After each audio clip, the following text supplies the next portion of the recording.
자, 그럼 이어서 18번 문제 한번 풀어보도록 하겠습니다. 자, 예를 보면은 그 사용자별 인터넷 관련 자료인데 옳지 않은 걸 구하라고 했습니다. 그죠? 자, 그럼 이런 문제들은 좀 빨리 풀 수 있어야 돼요. 자, 5번부터 봅시다. 2018년도가 여기 있죠. 그러면 사용자의 지출액 합이 2015년 대비 80% 이상 증가했냐라고 물어봤거든요. 그럼 얘는 이제 조심할 게 모든하고 각각이에요. 각각이면 이렇게 판단하는 거죠. 그럼 80%가 넘죠. 그죠? 80% 곱하면 이게 400 정도 되기 때문에 1200이 넘어요. 얘도 80% 이상 증가했죠. 얘도 증가했단 말이에요. 그러니까 얘는 이제 증가하지 않았죠. X다. 그래서 정답 이렇게 찍으면 안 됩니다. 왜냐하면 모든이기 때문에 얘를 다 더해야죠. 그죠? 그런데 이때도 이렇게 막 더 엄청나게 더하려고 하지 말고 그냥 바로 대충 보는 거예요. 바. 바로 본다는 얘기는 여기 이제 바가 이렇게 있죠. 그렇죠. 여기 이제 1500에서 한 1400 정도 되는 거예요. 80%가 증가하면은 약 얼마죠? 32에다가 720 정도 증가하면 되니까 212 정도, 2120 정도가 되면 되겠죠. 아까 32에다가 8이니까 1120입니다. 그러니까 1400을 더하면 약 한 2520 정도 증가하면 되거든요. 여기 보면은 이제 이게 500단위니까 100 정도 넘죠. 그러니까 적당히 맞다. 이렇게 그냥 보고 넘어가면 좋은데, 만약에 안 그러면 이제 디테일한다. 그럼 이제 계산해 봐야겠죠. 앞자리만 계산하면 되겠죠. 그럼 이제 8, 5니까 13에다가 뒤에 거 3, 1, 3 하니까 7이죠. 그죠? 여기서 80%가 증가한다. 그럼 1400 잡고서 아까 말한 대로 2520만 넘어가면 충분하겠죠. 그럼 1200, 1340 정도 되고 1200이니까 1294예요. 그러면 이게 2600이 넘죠. 그러니까 80% 이상이 맞네요. 그렇죠? 맞다. 자, 공공사업자와 민간사업자의 지출액의 합은 매년 개인의 지출액보다 크대요. 이게 크다 이런 얘기죠. 그러면 공공하고 민간 여기에요. 네, 공공하고 민간 여기고 개인이 여기죠. 다 크냐 이런 거죠. 그럼 7, 2에다가 7, 3이니까 맞고 얘는 1, 0이죠. 얘는 8에다가 6이니까 9, 6 얼마가 되죠? 얘도 8 얼마니까 큰 거 맞네요. 둘 다 맞아요. 그쵸? 자, 그 다음에 여기 보면은 자, 보면은 3번에 보면 2016년도에서 2018년 동안 전년 대비 증가율이 매년 공공사업자 가장 낮았대요. 공공사업자의 이때부터죠. 이때부터 이제 증가율을 따지는 거예요. 그러면 매년 공공사업자가 가장 낮았다라고 했으니까 얘를 보면은 얘가 50 증가하고 50 증가하고 50 정도 증가합니다. 그러니까 634에서 50이 증가해요. 무슨 얘기냐면 이렇게 634에서 50 이렇게 증가하는 거거든요. 얘는 60이 증가하죠. 212에서 60이 증가해요. 당연히 얘가 크겠죠. 얘도 한 얼마가 증가하죠? 90 정도 증가하는데 532예요. 얘보다 큰 거 맞죠? 얘도 50인데 이 분모값들이 잘 보면 얘가 이제 200이 증가합니다. 260. 그러니까 얘가 더 크죠. 얘보다 683분의 50보다 더 커요. 자, 그 다음에 얘도 당연히 크겠죠. 왜냐면 이제 90 정도 증가하고 283이니까 얘도 50 정도 되겠죠. 얘는 200이 증가하고 372분의 200 정도 된다 그런 얘기고요. 여기다 300 정도의 200, 300 정도 되죠. 300 정도에 뭐 985니까 압도적으로 얘가 큽니다. 얘 가장 작은 게 맞아요. 이런 것들은 이제 어림사안이라고 해서 우리가 비타민 같은 게 있어요. 프로그램. 이런 것들을 열심히 많이 아주 많이 푸셔야 됩니다. 자, 그죠? 자, 그 다음에 이걸 보면은 이제 요게 2번을 봅시다. 2번. 자, 보면은 2018년도가 여기 있습니다. 자, 얘는 사용자별 지출액이에요. 그러면은 개인이 가장 높다라고 했죠. 그럼 당연히 얘는 아니겠죠. 왜냐면 이제 50, 근데 736이니까 압도적으로 커요. 얘랑 얘랑만 비교하면 되겠네요. 그죠? 자, 그러면 이때 그냥 빼서 비교해도 되지만 이렇게 그냥 비교해도 됩니다. 이렇게 비교해도 돼요. 왜냐하면은 자, 증가율이라는 건 T1에서 T2로 증가하는 거죠. 그죠? 그럼 증가율식은 이렇게 계산하는 거예요. 자, 이렇게 계산하는 거죠. 그죠? 그러니까 여기서 이걸 뺀 다음에 얘로 나눈다 이런 얘기잖아요. 그럼 이걸 이제 분리해보면 이렇게 되거든요. 자, 이렇게 되죠. 그죠? 자, 그 다음에 T3하고 T4가 증가한 걸 계산해보면 얘도 마찬가지로 이렇게 되죠. 그러면은 자, 이렇게 됩니다. 그죠? 요 식을 정리해보면. 그러니까 두 개가 없어져요. 두 개 비교할 때. 그러니까 그냥 이렇게 비교해야 됩니다. 이 얘기 뭐냐면, 자, 얘가 T1, T2, T3, T4라고 해보면, 그냥 이거분의 이거분의 이걸 비교해도 어차피 크기 비교가 된다. 그런 얘기죠. 그러니까 이렇게 비교해도 되는데, 지금 얘가 커야 되잖아요. 그렇겠죠? 자, 그래서 여기 보면은, 개인이 가장 높다라고 했으니까, 372에서 985로 증가하면, 이게 400이니까 2배 하면 약간 700 얼마죠? 그러니까 740 정도 됩니다. 2배보다 조금 더 크죠? 얘를 2배 하면 얼마가 되냐면 120, 560이니까 110, 1120 정도 돼요. 그렇겠죠? 1124에서 1120에서 약간 170 정도가 모자르죠? 그렇겠죠? 얘는 지금 740에서 100 얼마가 되냐면 100 한 985니까 740배 보면 240 정도 되거든요. 370에서 240이고 얘는 115에서 170이에요. 그러니까 당연히 이쪽이 분모 증가율이 크겠죠. 분모 증가율이 큰 거는 모질러 이렇게 되는 거죠. 그러니까 요걸 이렇게 써놓고서 비교도 되지만 그럼 약 이게 한 1.2 정도 되죠. 뭐 대략적으로 봤을 때. 그죠? 그럼 얘는 얼마가 돼요? 이게 40으로 놓으면 1.6이에요.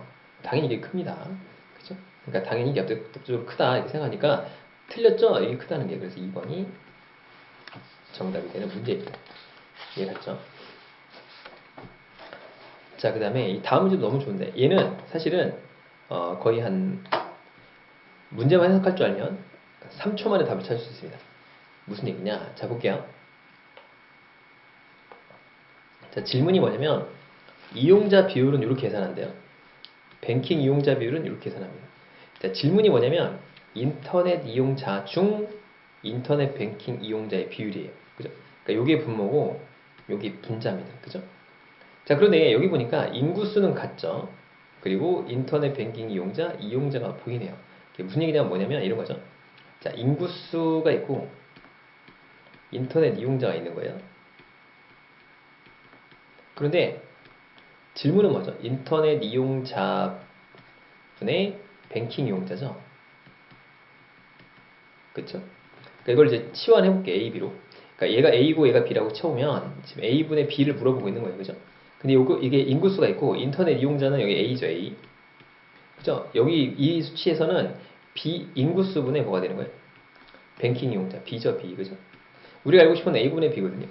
그럼 얘를 이게 뒤집어가지고 곱하면 어떻게 될까요? A분의 인구수가 되고 인구수분의 B가 되겠죠. 그죠? 이게 없어진단 말이에요. 이제 A분의 B라는 게 나오게 됩니다. 그죠? 그럼 이게 무슨 얘기냐면 요 인터넷 이용자 비율이라는 거를 요거잖아요. 요걸 이렇게 1분의 1 이걸 뒤집는다는 얘기가 분수로 만든다는 거죠. 분수로 만들면 이게 뒤집어지겠죠. 그죠? 요거 인터넷 이용자 비율 분의 곱하기 요거 뱅킹 이용자를 곱하면 이용자 비율을 곱하면 요게 뭐가 되는 거예요? 요 수치가 나온다 그런 얘기입니다. 이해갔죠? 자, 그래서 결론적으로 얘기하면 이게 뒤집는 쪽이죠. 뒤집는 쪽이 분모고 그냥 있는 쪽이 분자입니다. 요게 분모가 되고 요게 분자가 되는 n분의 j를 계산하는 거예요. 요걸 계산한다는 의미가. 이해갔나요? 그러니까 그러니까 요 인터넷 이용자 중 인터넷 뱅킹 이용자의 비율은 요거분의 요겁니다. 그러니까 인터넷 이용자가 여기 있죠. 이게 분모고 이게 분자니까 뭐죠? n분의 j를 계산해라.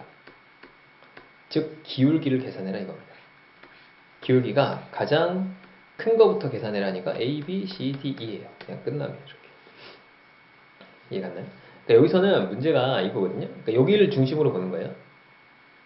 그러니까 다시 한번 보면은 이제 본 문제는 얘가 중심입니다. 얘가 중심이고 그 다음에 얘가 되는 거예요.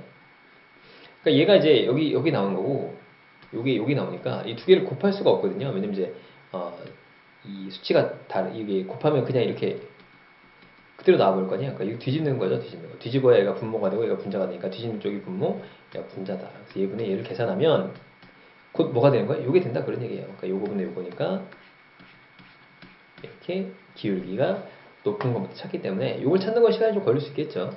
그런데 요 찾는 거는 거의 1초 만에 찾을 수가 있습니다. 왜냐면 기울기를 찾아내는 거니까. 그렇죠? 자, 보통 이런 문제 20번 문제 같은 경우는 거의 이제 포기하시는 게 좋은 문제입니다. 이런 문제가 나왔다 치면. 그러니까 보통 못 풀죠, 이런 거는. 자, 그런데 한번 볼게요. 우리가 이제 그 공식이 있었잖아요. 거리는 자, 속력 곱하기 시간이다라고 했었죠.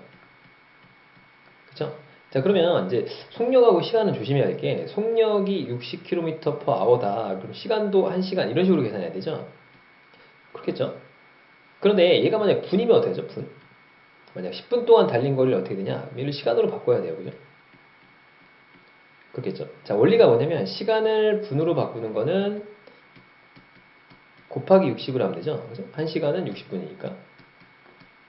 근데 분을 시간으로 바꾸는 건 그냥 60으로 나누면 된다 이렇게 생각하면 됩니다. 분으로 시간을 바꾸는 거. 그러니까 올라올 때는 거꾸로 60으로 나눠야겠죠. 그죠? 그러니까 이런 겁니다. 예를 들어서 15분 동안 달렸다. 그럼 60으로 나누니까 4분의 1시간이 됩니다. 이렇게 계산해야 되죠. 그죠? 그러니까 이게 이제 원리예요, 원리. 그러니까 시간에서 분으로 가면 곱하기 60, 분을 시간으로 바꾸는 건 나누기 60. 이렇게 생각하면 그냥 뭐 아주 간단하게 계산이 됩니다. 자, 이 문제를 여러분들이 풀어보시면 알겠지만 도대체 뭐냐 이거죠. 이게 무궁화호, 새마을호 고속열차가 있는데 처음 시작한 역이 A역이래요. 그러니까 A역이 이렇게 더 쳐볼게요. 좀 줄여보겠습니다. A역이 이렇게 있어요. 그래서 무궁화호가 몇 시에 출발했냐라고 했더니 첫 열차가 6시입니다. 6시. 그래서 A역에서 6시 출발해요. 그럼 B역이 얼마 도착한 거죠? 6시 10분에 도착했거든요. 그럼 속력이 어떻게 될까요? 무궁화호의 속력. 속력은 거리는 속력 곱하기 시간이잖아요. 그러니까 속력을 뭔지 모르고 시간은 10분이 걸린 겁니다. 그때 거리를 10km 간대요. 그러니까 얘를 어떻게 바꿔야 돼? 분을 시간으로 바꾸면 60분의 1이 되겠죠? 그러니까 6분의 1이 됩니다. 그죠? 넘어가서 곱하니까 x가 얼마예요? 60km죠. 그러니까 무궁화의 속력은 60km가 되는 거예요. 근데 여기 보니까 새마을호는 몇 킬로예요? 지금 새마을호는 120km로 달리죠. 그러니까 2배네요, 속력이. 자, 그 다음에 고속열차는 KTX라고 해볼게요. 얘는 240km/h로 달려요. 그럼 같은 거리 갈 때는 속력이 2배니까 시간은 반절 걸리겠죠. 예를 들어서 1시간 거리가 있다고 치면은 새마을호는 30분만 가면 되겠죠. KTX는 이거이 또 반절이겠죠. 그러니까 15분만 가면 이 1시간 동안 간 거리를 15분 만에 돌파할 수가 있다. 그런 얘기죠. 자, 그러니까 무슨 얘기냐면 자, A에서 B까지 가는 게 10분이 걸리면 얘는 몇 분 걸리죠? 5분 걸린다 그런 얘기죠. 5분. 그죠? 얘는 2.5분 걸린다 그런 얘기예요. 이해 갔죠? 자, 그 다음에 6시 5분에 또 두 번째 열차가 그리고 첫 고속열차가 출발합니다. 그러니까 5분 후에 첫 세모를 일주하고 고속열차가 출발합니다. 그러니까 얘는 6시 5분에 출발하고 얘도 6시 5분에 출발한다 그런 얘기죠. 그쵸? 뭐 느낌이 이렇게 되는 거예요. 자, 그 다음에 얘네들은 동일한 노선을 가게 되고요. 자, 그 다음에 자, 여기 보면은 이거 시선을 지워보겠습니다. 여기 보면은 여기서 지워볼게요. 자, 각 역에서는 정차 시간에 1분을 휴식합니다. 예를 들어서 B를 갔죠? 얘는 언제 출발할까요? 6시 11분에 출발하겠죠. 그죠? 그래서 표가 이게 1분 쉰 거예요. 그러니까 여기는 그 C, D를 써볼게요. 여기다. A, B, C, C, D, E 역이라고 쳐보면 이때는 6시 11분에 출발하니까 6시 21분에 도착하고 6시 22분에 출발, 6시 23분에 10분이 걸리죠. 여기서 10분 걸리니까 6시 32분에 도착하고 6시 33분에 출발하고 6시 43분에 도착하는 이런 식이 되겠죠. 그렇겠죠. 그러니까 10분씩 증가하고 1분씩 증가하니까 여기는 6시 44분에 출발할 겁니다. 1분 있다 하니까. 자, 6시 5분에 출발했어요. 그럼 여기 6시 10분에 도착하겠죠. 5분밖에 안 걸리니까. 6시 11분에 출발, 6시 16분에 도착, 17분에 출발, 그 다음에 22분에 도착, 23분에 출발, 28분에 도착 이런 식이겠죠. 그쵸? 자, 얘는 6시 5분에 출발하니까 6시 7분 5초에 도착하겠죠. 그죠?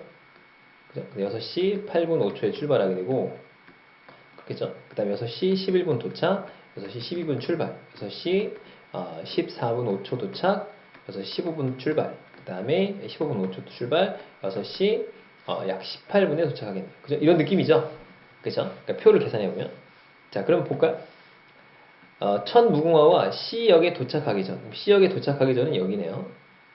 자, C역이 도착하기 6분 전이에요. 6시 15분이 되겠네요. 그럼 D역은 고속열차 D래요. 고속열차 D는 어디에 D역에 정차해 있냐? D는 여기거든요.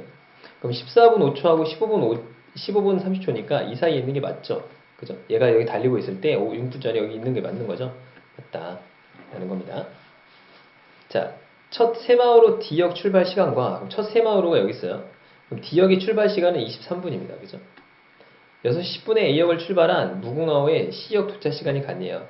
그러면은 무궁화호의 C역 6시 10분에 출발한 무궁화호는 여기 6시 10분에 출발합니다. 그죠? 그럼 6시 20분 도착, 21분 출발, 그 다음에 31분 도착이네요. 그죠? 그럼 C역의 도착 시간은 31분이고 아까 얘는 얼마였어요? D역의 도착 시간은 23분이 되겠죠. 그러니까 서로 다릅니다. 완전 달라요. 그죠? 22분에 도착하는 거와 다르죠? 그러니까 출발 시간은 23분, 31분이니까 다릅니다. 자, 고속열차가 C역을 출발하는 2역을 도착하는데 6분이 소요되나요? 맞죠? 왜냐면 C역에 출발하면 D역까지 2.5분이 걸리고 1분 휴식하죠? 2역까지 가는데 또 2.5분이 걸리죠? 그러니까 총 6분이 걸리는 게 맞죠? 맞다. 굉장히 어려운 문제예요. 그래서 이렇게 거리 속력 시간을 계산해주고 각각의 한 4분에서 5분 정도 안에 풀면 좋긴 한데 그 앞에서 좀 뭐라고 할까요? 전체적으로 다 풀이를 빨리 해줬어줘야 이거를 빨리 풀 수 있게 되는 그런 문제입니다. 그죠? 30분 30분 나눠주기 때문에 이렇게 꼭 구분해서 푸실 수 있어야 합니다. 그렇죠? 자, 넘어가 볼게요. 자, 넘어가서 추리 영역으로 한번 넘어가 보겠습니다. 자, 추리에서 그러니까 여러분의 그 문제도 이렇게 돼 있죠. 30분 동안 보는 거죠. 자, 봅시다. 5분 쉬고 30분 보는 거죠. 그러니까 이제 보면은 원탁 있잖아요. 원탁은 6명이면 편합니다. 왜냐면 원탁은 무조건 이렇게 그리면 돼요. 그냥 무조건 이렇게 그리세요. 6명이면. 8명이면 이렇게 그리세요. 원탁이니까. 그죠? 그 다음에 마주보는 걸 찾는 게 가장 편합니다. 마주보는 걸 찾기. 마주보는 사람을 먼저 찾는 거예요. 근데 마주보는 사람이 없으면 그냥 아무나 그냥 놔도 됩니다. 어차피 원탁은 돌아가도 원탁이기 때문에 그렇겠죠. 근데 이렇게 홀수면 어려워요. 홀수면 이렇게 마주보는 사람이 없죠. 그죠? 홀수이면 어렵다. 생각하면 됩니다. 어쨌든 간 이제 이 문제를 보면 B 오른쪽엔 F가 있대요. 그럼 그냥 B를 아무 렇게 잡는 거예요. 이렇게 놓고서 아무 데나 잡아도 상관없습니다. 왜냐? 어차피 돌아갈 거니까. 그렇겠죠? 이렇게 그냥 놓읍시다. 그럼 B 오른쪽은 시계 반대 방향이고요. 왼쪽이 시계 방향이에요. 그러니까 이렇게 돌아가는 게 왼쪽이죠. 그러니까 얘를 중심으로 이쪽에 있는 게 오른쪽이잖아요. 그러니까 시계 반대 방향이 오른쪽이다 이렇게 생각하시면 됩니다. 자, 오른쪽에는 F가 있대요. 자, 그 다음에 찾는 게 이제 F 쪽으로 찾는 게 편하겠죠. F의 왼쪽이니까 이쪽입니다. 하나, 두 번째 C가 앉아있어요. 그렇겠죠? 자, 그 다음에 뭐 C를 보면 되겠네요. 여기 3번에 보면 C의 왼쪽에 A가 있죠. 그 다음에 여기 네 번째 A 왼쪽에 E가 있으니까 얘는 당연히 D가 되겠죠. 그럼 D에서 오른쪽으로 두 번째입니다. 오른쪽은 이쪽이 이쪽 시계 방향 반대니까 B가 아니고 이렇게 되니까 A가 정답이 되겠죠. 뭐 간단하게 풀어주면 됩니다. 자, 이런 문제들은 보통 이제 호수가 있잖아요. 이렇게 호수가 있으면 확정적인 걸 먼저 찾는 거예요. 예를 들어서 F 옆방에는 하나가 비어있다. 뭐 최소 하나니까 두 개일 수도 있고 세 개도 있을 수 있겠죠. B가 투석한 바로 옆 오른쪽 이런 게 좋은 거죠. B 옆에 바로 오른쪽입니다. 붙어 있어요. 이렇게 넣으면 좋겠죠. 그러니까 옆에 있는 거는 보통 이렇게 표시해도 좋고요. 바로 옆은 이렇게 표시하는 거죠. 그럼 괜찮겠죠. 이렇게 표시해 놓으면 그죠? 자, 요게 이제 확정적인 거죠. 1번 203호가 A가 이렇게 들어갑니다. 얘는 확정이죠. 그죠? 확정입니다. 자, C하고 E는 바로 옆방이 아니래요. 그러니까 아니다라는 부정문은 사실 처음에 활용하기는 어려워요. 아닌 경우 너무나 많기 때문에. C하고 E하고 1층에 투숙한대요. 아, 여기 1층에 있구나. 근데 E 바로 옆방에는 E가 투숙합니다. 그러니까 B 바로 옆방에 E가 있기 때문에 E가 이렇게 있어야 되죠. 그죠? 바로 옆방이니까 이렇게 붙어 있어야 됩니다. 왜냐면 오른쪽에 이쪽에 있으니까. 그죠? 그럼 C는 여기 이제 EBD가 이렇게 들어갈 수도 있고 이렇게 들어갈 수도 있잖아요. 근데 C가 이렇게 있거나 이렇게 있어야 되는데 이렇게 있으면 안 되겠죠. 그죠? 이렇게 있어야 되겠죠. 왜냐? 바로 옆에 붙어 있으면 안 되니까. 그러니까 1층에 이렇게 되는 거예요. E, B, D, C 이렇게 표현하면 되겠네요. 그죠? 확정이죠, 확정. 자, 그럼 A가 여기 있는 거예요, A가. 그럼 F는 어디 있을 수 있어요? F는 옆방에 최소 하나니까 여기 있을 수도 있고 여기 있을 수도 있겠죠. 그죠? 여기 있으면 여기에 비어 있고 여기 있으면 옆에 비어 있으니까 죠 여기는 안 되겠죠. 여기는 옆에가 채워져 있으니까 두 개입니다. 그래서 그냥 풀면 됩니다. 자, C가 투숙한 방은 101호다. C는 여기 있습니다. 그러니까 틀렸죠. 104호예요. B가 투숙한 게 102호다. 맞죠? 맞네요. 2번 정답. 끝. 이렇게 넘어가면 됩니다. 자, F는 201호냐? 아니죠. 201호일 수도 있고 202호일 수도 있어요. 이것도 아니겠죠. D는 103호입니다. 틀렸죠? 정답이 2번이 됐던 문제고요. 자, PQR 문제가 있는데요. P이면 Q이다. 이게 확정적인 게 뭐냐면 P이면 Q이다가 P이어야 돼요. P가 참이면 Q가 참이 되는 겁니다. P가 아니면 알 수 없어요. Q가 아닌지 아닌지 알 수 없습니다. 그죠? 이게 만약에 참이면 Q, P에서 대우만 참이죠. 그러니까 P이면 Q이다의 참은 not Q이면 not P다. 이게 대우 명제죠. 대우 명제만 참입니다. 그쵸? 자, 그래서 이런 PQR 문제는 연결하시면 돼요. P면 Q이고 Q이면 R이면 P면 R이다. 이렇게 연결하게 되죠. 그죠? 여기 이제 연쇄 3단 원법이라고 하잖아요. 이렇게 풀이를 하는 건데 좀 어려운 게 뭐냐면 한정명제. 한정명제는 A이어야만 또는 A일 때만 뭐 이런 게 있어요. 그러니까 다시 써볼게요. A이어야만 B이다. 또는 A일 때만 B이다. 뭐 이런 게 있어요. 그럼 얘를 이제 명제화하면은 이때는 뭐가 돼요? 이 두 개 다 B이면 A다 이렇게 됩니다. 그러니까 이게 화살표가 A가 받는 거예요. 많이 붙어있는 쪽이 받게 됩니다. 그러니까 B이면 A다 이렇게 해석이 돼요. A일 때만 B이기 때문에 B이면 A다 이렇게 해석이 됩니다. 한정 명제가. 자, 이렇게 한번 볼게요. 자, 그럼 일단 이 문제에서 자, 임대인이 불리한 상황. 그러니까 임대인은 집 주인이에요. 임대인이 법적 불리한 상황이면 임차인을 쫓아낼 수 있대요. 쫓아낸다 이렇게 되겠죠. 그 다음에 임차료의 지불 기한이 지났대요. 임차료, 그러니까 월세죠.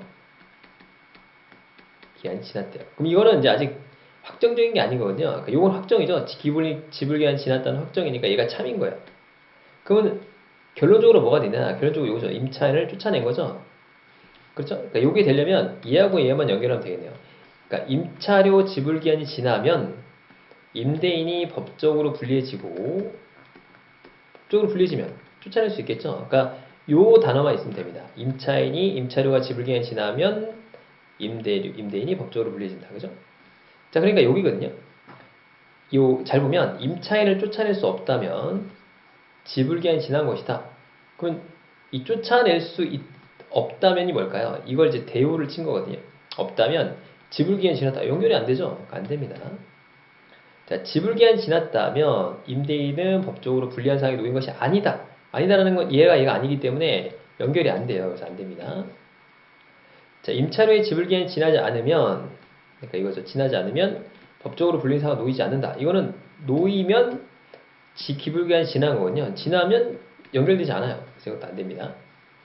자, 예를 보면은 임대인이 법적으로 불리한 상황일 때만 지불 기한이 지났다. 이거 어떻게 바꾸죠? 임대료, 임차료, 지불 기한이 지나면, 여기 이제 B죠. B이면, 지불 기한이 지나면 뭐가 되는 거예요? 법적으로 불리하다 이거죠. 그러니까 이 명제, 요걸 찾아낸 거죠, 지금 그죠?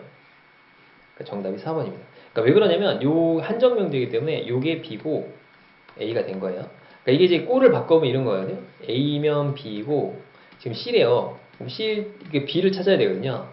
그죠? 그러니까 C면 A다만 찾으면 되기 때문에 그러면 B가 되고 연쇄 상수넘게 됩니다. 그러니까 여기 C면 A다를 찾아야 되는데 요게 지금 뭐예요? 요게 C, A거든요. 그래서 이게 C면 A다가 되기 때문에 만든 거죠. 정답이 3번이 됐던 문제입니다. 넘어가서 자, 이런 문제는 벤다이어그램 같은 걸 그려보면 편합니다. 무슨 얘기냐면 꼬리가 없는 포유동물 A죠. 자, 포유동물은 물과 이렇게 육지에서 산대요. 둘 중에 하나겠죠. 물에서 사는 애, 육지에서 사는 애가 있겠죠. 자, 그 다음에 물에서 살면서 육식을 하지 않는데요. 육식을 하는 것과 육식을 하지 않으니까 이렇게 나눠주겠네요. 육식을 하는 애들. 그렇겠죠? 육식을 하지 않는 애들. 이렇게 나눠주겠죠. 그래서 이렇게 나눠집니다. 자, 그러면 이제 보면은 물에 살면서 육식을 하지 않는 애들은 다리가 없대요. 다리가 있는지 없는지 얘는 몰라요. 그죠? 육지에 살면서 육식을 하는 애들은 다리가 있대요. 이게 뭐죠? 자, 육지에 살면서 육식을 하지 않는 이런 애들은 털이 없대요. 그쵸? 자, 육식 동물은 모두 꼬리가 있답니다. 그러니까 얘네들이 꼬리가 있는 거죠. 그죠? 이쪽이 지금 꼬리가 있다. 그런 얘기죠. 그러니까 질문이 뭐냐면 질문을 봤더니 꼬리가 없는 애들이죠.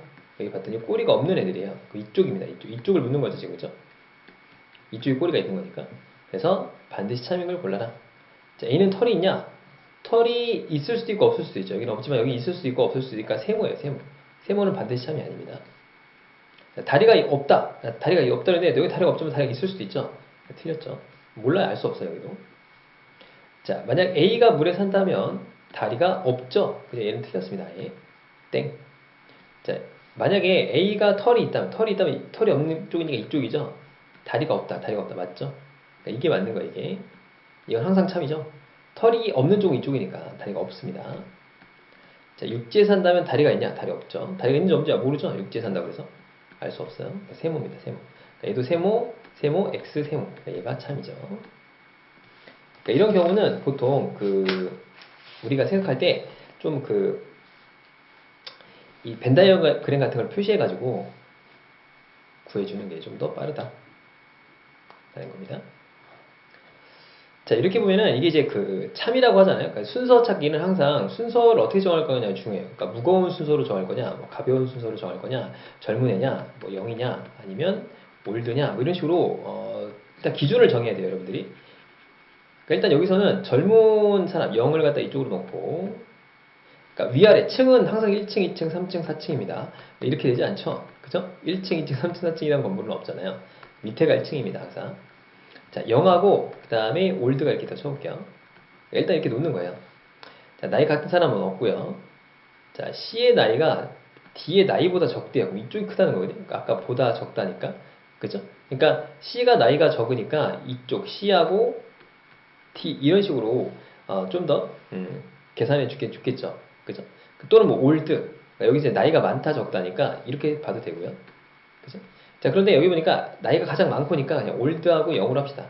그러니까 올드하고 0으로 합시다. 그러니까 이쪽이 올드, 이쪽이 0 이렇게 놓을게요. 나이가 많은 사람 이쪽에 놓을게요. 그러면 C의 나이가 D의 나이보다 적으니까 이렇게 되겠죠. 그러니까 D가 C 이렇게 된다 그런 얘기예요. F의 나이는 G의 나이보다 적대요. 그럼 바로 기계적으로 이렇게 놓으라는 거죠. 큰 쪽을 이쪽으로 놓는 거예요. 왜냐면 큰 쪽이 이쪽이니까. 그죠? C하고 F는 바로 인접해 있대요. C하고 F가 이렇게 인접해 있는 거지 바로 인접해 있죠. 그럼 이렇게 되는 거니까 어쪽에 있는지 모르죠. 이렇게. 그죠? 이런 상태예요. 자, 그런데 여기 7명이잖아요. 하나, 둘, 셋, 넷, 다섯, 여섯, 7명이니까 B가 이쪽이 되겠죠. 나이가 가장 많고 E가 이렇게 딱 적습니다. 5명만 안쪽에 이렇게 만들면 되겠네요. 자, C의 나이는 A하고 F를 합친 것보다 많대요. 그러니까 C가 F 더하기 A보다 많은 거죠. 그러니까 여기가 C가 F가 이렇게 되겠네요. 그렇겠죠? 그러니까 그런데 F가 뭐야? 붙어 있죠? 붙어 있으니까 이렇게 되겠네요. 그러니까 결론적으로 얘기하면은 여기서 이렇게 되는 거죠. D하고 C하고 F가 있고 그 다음에 C가 F보다 크니까 F가 붙어 있는 상태에서 G도 당연히 이렇게 되겠죠. 두 개가 F보다 크니까 C는 붙어 있으니까 G는 C보다 클 거예요. 자, 그 다음에 A는 무조건 이쪽에 들어가겠죠. 왜냐면 5명이니까 2가 되고 B가 됩니다. 이 상태가 되는 거죠. 그러니까 두 개는 아직 모르는 상태고. 자, D가 두 번째로 나이가 많다. 모르죠?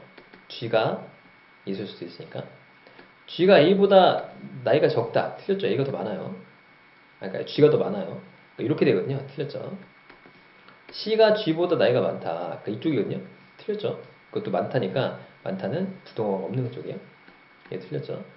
자, C는 D보다 나이가 적대요. 그러니까 이렇게 되는 거거든요. C보다 나이가 많다. 이렇게 되거든요. 이렇게 되죠? 부동어가 틀렸습니다. A하고 F가 있는데 F가 나이보다 적대요. 그러니까 F가 더 크냐? 맞죠? 이렇게 맞죠? 그러니까 적다, 많다도 이렇게 부동어로 표시해서 부동어 맞네.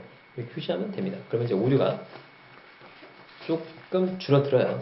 상대적으로 훨씬 더 많이 줄어든다. 이렇게 생각하면 좋을 것 같습니다.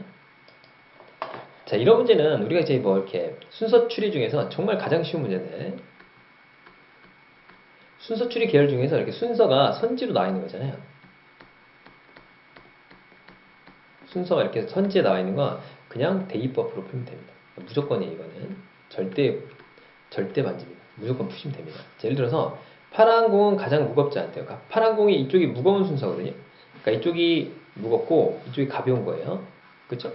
자, 그러면 파란 공이 여기 들어오면 안 되죠? 없네요. 자, 그 다음에 세 번째를 무겁지도 않아요. 세 번째도 없죠? 일단 소거할 건 없어요. 그래서 대입법인데 소거법으로 가시면 됩니다. 요게 이제 조건 선지 소거법이라고 하는데 뭐 아무튼 이렇게 불러요. 근데 이제 조건을 선지에 소거하는 겁니다.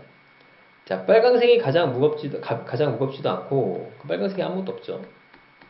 두 번째로 무겁지도 않대요. 두 번째가 여기 있으니까 이게 땡. 이렇게 찾는 거다라는 거죠. 자, 흰 공이 세 번째로 무겁지도 않고 네 번째로 무겁지도 않은데 여기 네 번째 있죠. 땡. 자, 검은 공은 파란 공과 빨간 공보다 가볍대요. 그게 뭐냐? 파란 공, 빨간 공이 있으면 항상 이렇게 돼야 되죠. 그죠? 빨이 있고 검보다 이쪽이 돼야 됩니다. 그죠? 자, 검은 공이 파란 공보다 무겁죠? 땡. 검은 공이 빨파. 말도 안 되죠. 요거밖에 없죠. 정답이 4. 이때도 더 이상 할 필요 없어요. 무조건 소거가 됐잖아요.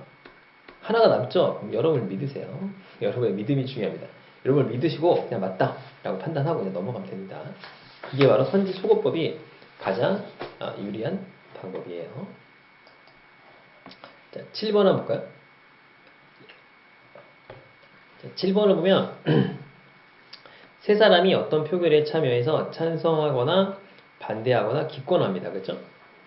근데 세 사람이 아래와 같이 진술했잖아요. 그럼 이런 케이스는 하나는 참이고 하나는 거짓말이에요. 그러니까 진술이 이렇게 두 개 했잖아요. 이렇게 얘가 참이거나 거짓인데 이건 어떻게 하느냐? A가 이렇게잖아요. 그럼 첫 번째 진술, 두 번째 진술 이렇게 있다고 쳐볼게요. 그러면은 무조건이에요. 무조건. 이렇게 풀면 됩니다. 어떻게 푸냐?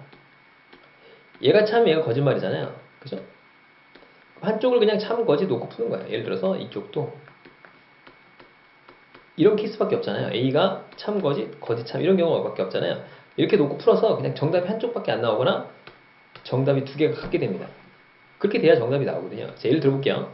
자, 얘가 참이고 얘가 거짓말이라고 합시다. 나는 찬성했다가 참이고 얘는 거짓말이 됐던 케이스예요. 일단 A는 찬성이네요. 자, 그러면 C에 보면 나는 기권했다고 했는데 A는 찬성했잖아요. 그러니까 충돌이 나죠. 그러니까 얘는 거짓말을 한 거예요. 그죠? 그러니까 얘는 참이 되겠죠. 무조건 한쪽만 참이고 한쪽 거짓이니까. C는 기권이네요. 자, 이렇게 되겠죠. 자, 그러면 C가 기권인데 나는 기권하지 않았다. 말이 안 되죠. X입니다. X. 그죠? 나는 기권했다. 이렇게 되니까 B는 기권이 됩니다. 그럼 얘가 맞냐? 이게 X가 맞냐? B와 C 중 적어도 하나는 찬성이다는 얘기는 뭐냐면 이게 참이어야 되거든요. B 또는 C가 찬성이다에 요게 되니까 이렇게 요거거든요. 그러니까 둘 다 찬성이 아니다라는 거군요. 둘 다 기권 맞잖아요. 그래서 맞습니다. 이거는 성립했네요. 성립했어요. 그럼 이대로 그냥 풀면 됩니다. 이대로라니 뭐냐면 A는 찬성, B는 기권, C는 기권이에요. 둘 다 찬성, 둘 다 기권, 모두 찬성, 모두 반대, 둘 다 기권이 맞는 거죠. 5번이 정답. 이렇게 넘어가면 됩니다. 자, 그러면 이 반대쪽을 풀잖아요. 그럼 이쪽이 오류가 나거나 또는 똑같이 이렇게 돼야 돼요. 그래야 정답이 나오거든요. 자, 한번 볼까요? 자, 이번에 X고 5예요. 그렇죠? 그러니까 얘는 찬성하지 않았어요. 그리고 이건 이제 B와 C는 적어도 하나는 찬성이다. B 또는 C가 찬성이다. 이런 얘기거든요. 자, 그러면 A가 찬성을 했잖아요. 그렇죠? 그러니까 찬성한 게 아니죠. 그죠? 근데 A가 찬성했대요. 지금 여기서 A가 찬성한 게 아닌데 찬성했다고 하니까 이건 이제 X가 됩니다. AND이기 때문에 둘 다 맞아야 돼요. 자, 이게 X니까 얘는 5죠. B는 이제 일단 기권이라는 걸 알게 됐어요. 자, 그 다음에 A는 기권했고 찬성이 아니니까 뭐 반대나 기권이니까 이건 모르죠. 참인지 아닌지. 근데 B가 찬성했대요. 근데 B는 기권이죠. A는 X가 됩니다. 그럼 얘가 5예요. C도 기권했네요. 그럼 얘가 이제 참여해야 되는데 B와 C 중 하나도 찬성인데 B와 C는 둘 다 기권이죠. 그러니까 거짓말이에요. 참이라고 했는데 거짓말이니까 성립하지 않습니다. 그렇겠죠. 그러니까 지금 여기 잘 보면 B와 C 중 하나도 찬성이 있어야 되는데 둘 다 기권이기 때문에 이 말이 거짓말인데 이게 참이어야 되거든요. 그래서 이게 성립하지 않아요. 그렇다라는 거. 그래서 정답이 5번이 됩니다. 5번. 자, 넘어가서. 자, 이런 경우도 뭐냐면, 이것도 이제 기호화를 좀 해야 되는데, 자, 봅시다. 고립된 섬에는 A, B, C 세 종으로 분류해서 보고합니다. 그러니까 이거밖에 없다는 거죠. 자, A종에 속하는 생물은 5개 이상을 납니다. A종은 R을 5개 이상을 낳거든요. 그러면은 이거의 대우가 참이기 때문에 R을 5개 이상 못 나면 A종이 아니다 그런 얘기죠. 그죠? 그러니까 5개 이상 못 난다는 얘기는 뭐 넷, 셋, 둘, 하나 이렇게 나면은 A종이 아니다 이런 얘기입니다. 자, 한 번에 2개 이상 알을 낳는 생물은 B종에 속한대요. 그러니까 2개 이상의 알을 낳으면 얘는 B종에 속하고 end죠. end. 발톱이 없습니다. 발톱이 없다. not 발톱 이렇게 써볼게요. 자, B종에 속하는 생물은 방수깃털이 있대요. 이렇게 있다. 있는 거죠. 자, 그 다음에 C종에 속하는 생물은 부리를 가지고 있으며, 이거예요. C종은, 자, 부리가 있어요. 자, 씨앗을 주식으로 하는 생물 중 두꺼운 부리를 가지는 생물은 없대요. 씨앗을 주식으로 하는 사람은 부리를 가지고 있는 생물이 없다. not 두꺼운 부리. 자, 이렇게 되겠죠. 자, 그런데 여기 봤더니 미지수 성물 X는 발톱이 있고 방수깃털을 가지고 있지 않대요. 그러니까 이제 X는 발톱이 있고 and not 방수깃털입니다. 자, 그러니까 not 방수깃털은 not B죠. 그러니까 일단 얘는 not B예요. B. 그죠? 얘는 not B예요. X는 요 B는 아니죠. 그러니까 X는 B는 아닙니다. 이거 B는 아닙니다. 그죠? 이 방수깃털이 없기 때문에 B는 아니에요. 자, 그 다음에 여기 보면은 발톱이 이렇게 있잖아요. 그렇죠? 자, 그래서 여기 보면은 발톱이 있고 방수깃털을 가지고 있지 않대요. 자, 그 다음에 여기 보면은 이 2개 이상 알을 낳는 사람은 B거나 또는 발톱이 없다라고 하는데 이걸 대우로 한번 쳐보면 얘를 대우로 한번 쳐볼게요. 그럼 not B 또는 발톱 이렇게 돼 있잖아요. 그러면은 2개 이상을 낳지 못합니다. 그러니까 1개나 이렇게 난다는 거죠. 1개 정도밖에 못 낳는 거죠. 근데 얘가 지금 뭐예요? not B죠. B가 아니기 때문에 B가 아니고 발톱도 지금 있는 거죠. 그죠? 자, 그렇기 때문에 얘는 뭐예요? 2개 이상 알을 낳지 못해요. 2개 이상 알을 낳지 못하면 A가 아니죠. 그러니까 X는 A가 아닙니다. 한마디로 X는 C종이다 그런 얘기입니다. 그죠? 그러면 X가 C면 일단 부리가 강해요.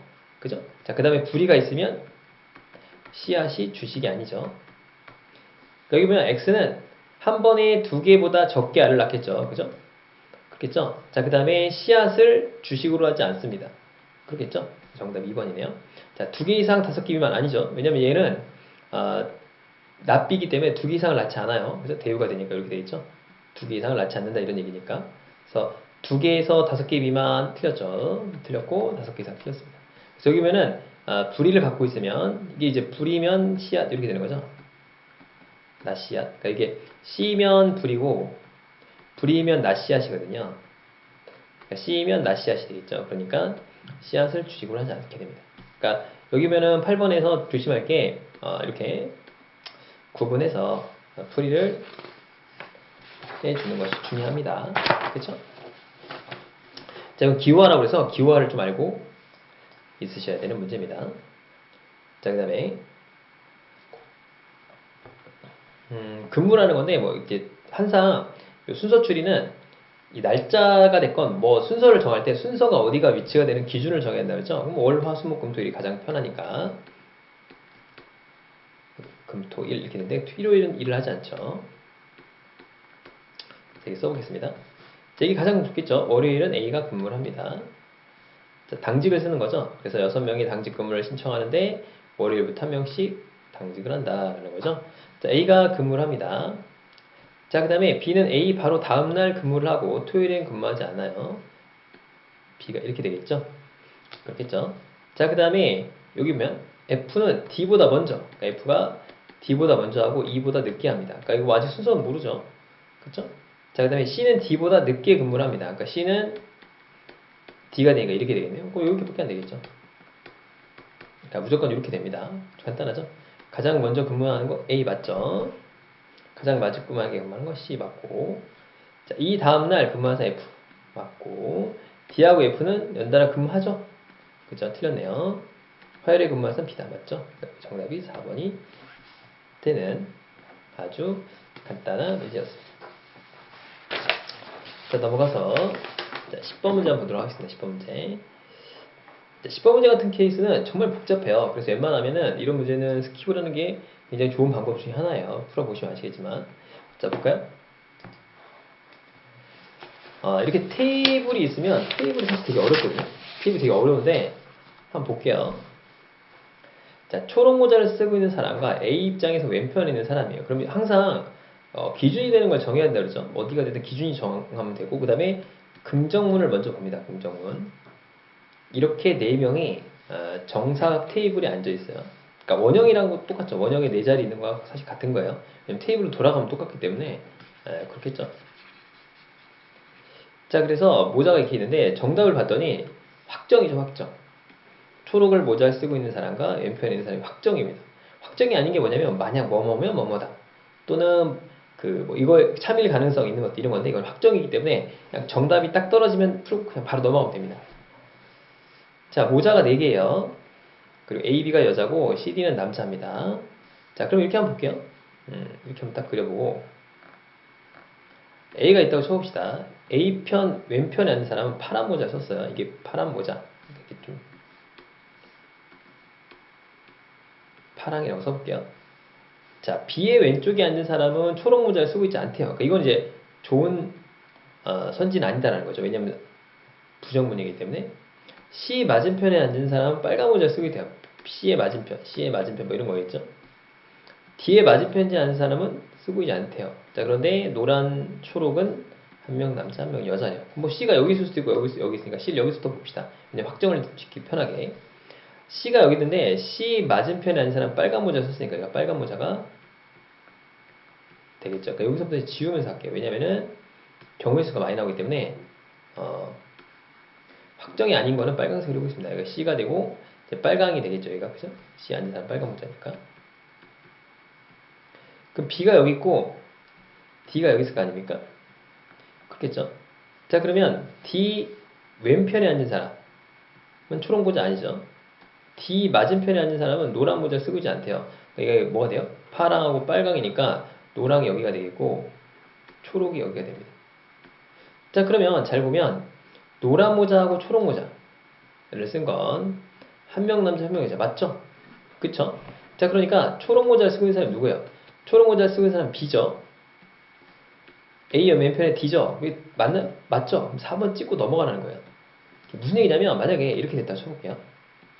이게 아닌 경우는 다 안 됩니다. 예를 들어 아까 A이고 C였고 그 다음에 B였고 D였다 라고 해볼게요. 이렇게 얘가 파랑이죠.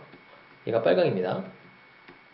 그렇겠죠. 그러면 이제 D 맞은편이 노란이니까 여기가 노랑이에요. 여기가 초록이 되거든요. 그럼 노랑과 초록이 지금 남자로 갔죠. 그러니까 성립하지 않는다 그런 얘기고요. 자, 마찬가지로 이쪽이 A고 이쪽 A 그 다음에 파랑 C가 여기다 쳐볼게요. 이번엔 C가 여기라고 쳐봅시다. 그러니까 C는 여기 들어갈 수 있거든요. C가 여기고 여기가 이제 B하고 D다. 그러면 D 맞은편에 노란색이 아니니까 이쪽이 빨강이거든요. 빨강이 될 수 없죠. 그러니까 C는 여기 들어갈 수 없어요. 그러니까 C가 여기 있다고 쳐봅시다. 만약에 이제 그러면 그죠?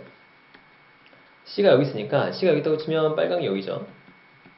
B하고 D가 이렇게 들으면은 이 D 맞은편에 노란 모자를 쓰고 있지 않고 그다음 B 왼편에는 초록 모자를 쓰고 있지 않죠. 그죠? 그러니까 얘가 이제 이쪽이 파랑 이쪽이 뭐였죠? 이쪽이 아까 빨강이 아직 모르는 상태고 이거 빨강이다. 여기 이쪽이 빨강이네요. 빨강이면 노랑하고 초록이 지금 A명으로 똑같죠? 그러니까 노랑 초록이 또 여자로 똑같아요. 그러니까 안 되겠죠? D하고 B라고 놓잖아요. D하고 B라고 놓더라도 이 B의 왼편에랑 맞질 않아요. 다 안 됩니다. 해보시면. 그래서 이거 하나밖에 성립이 안 돼요. 제가 운 좋게 그냥 막 푼 거예요. 뭐 정한 건 아니고 막 풀었는데 운 좋게 나온 거거든요. 운 좋게 나왔을 때 정답이 있으면 정답을 찍고 넘어가라 그런 얘기입니다. 왜냐? 시간적인 여유가 그렇게 많지가 않아요, 여러분들. 그렇기 때문에 정답을 찍고 넘어가는 걸 추천드리겠습니다. 자, 그 다음에 넘어가서 뭐 수추리 계열들이 있는데, 수추리는 이렇게 푸시면 됩니다. 등차, 등비, 뭐 조하, 개차, 군수열, 뭐 멱수열, 그 다음에 뭐 제곱수열, 그 다음에 뭐 역수열, 뭐 이렇게 여러 개가 있는데 적당히 넣어서 이게 안 맞잖아요?